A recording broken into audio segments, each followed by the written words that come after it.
नमस्कार, मैं श्रेया उपाध्याय स्वागत करती हूँ आप सभी का ग्लोबल मीडिया अपडेट्स में। अडानी ग्रुप के चेयरपर्सन गौतम अडानी दुनिया के टॉप 10 अमीरों की लिस्ट से बाहर हो गए हैं। ब्लूमबर्ग बिलियनियर्स के इंडेक्स के मुताबिक एक दिन में अडानी को $8 बिलियन का नुकसान हुआ है। 29 जनवरी को उनकी नेटवर्थ 92.7 बिलियन डॉलर थी, जो सोमवार को घटकर 84.4 बिलियन डॉलर पर आ गई है, जिससे अडानी इंडेक्स में 11वें स्थान पर आ गए हैं।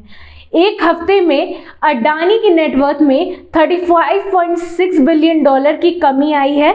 20 नवंबर 2022 को अडानी की नेटवर्थ 150 बिलियन डॉलर पर पहुंच गई थी। वहां से अडानी की नेटवर्थ अभी 65.6 बिलियन डॉलर नीचे है। गौतम अडानी का ग्रुप भारत के सबसे बड़े पोर्ट ऑपरेटर में से एक है। ये ग्रुप भारत का सबसे बड़ा थर्मल कोल प्रोड्यूसर और सबसे बड़ा कोल ट्रेडर भी है। अडानी 4 अप्रैल 2022 को सेंटी बिलियनियर्स क्लब में शामिल हुए थे।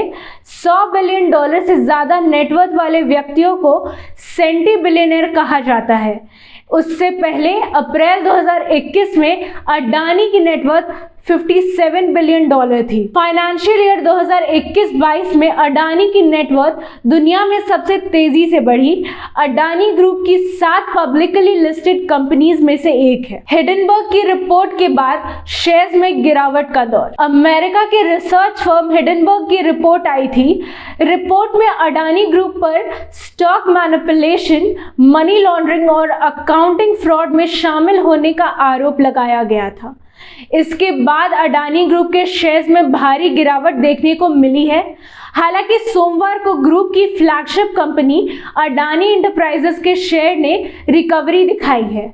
ये 3.93% चढ़कर बंद हुआ। ACC Adani port Ambuja cement के स्टॉक में भी तेजी देखने को मिली है। वहीं Adani total gas 20%, energy 20%, power 5%, ट्रांसमिशनल 15.23% और विल्मर 5% गिरा है। Adani group versus Hindenburg. Adani group ने 413 पन्नों का जवाब दिया है और ये कहा है कि उन पर लगाए सभी आरोप झूठे हैं।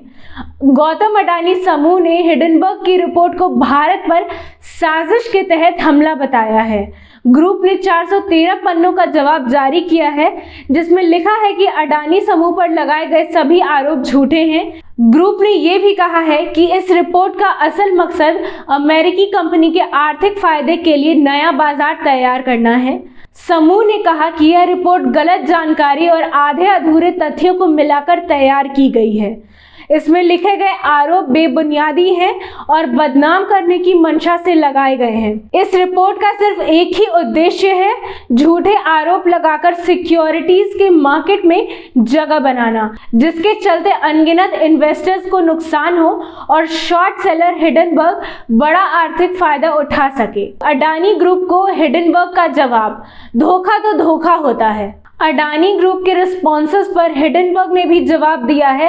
हिडनबर्ग ने कहा है कि धोखाधड़ी पर इस तरह के जवाब या राष्ट्रवाद का पर्दा नहीं डाला जा सकता है।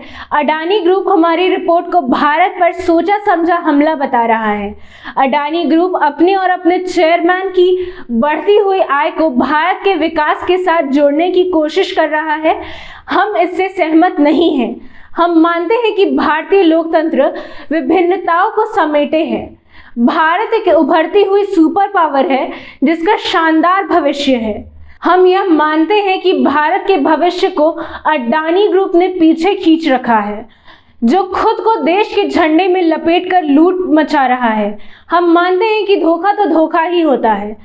इसी के साथ ऐसी ही तमाम खबरों के लिए बने रहिए ग्लोबल मीडिया अपडेट्स के साथ।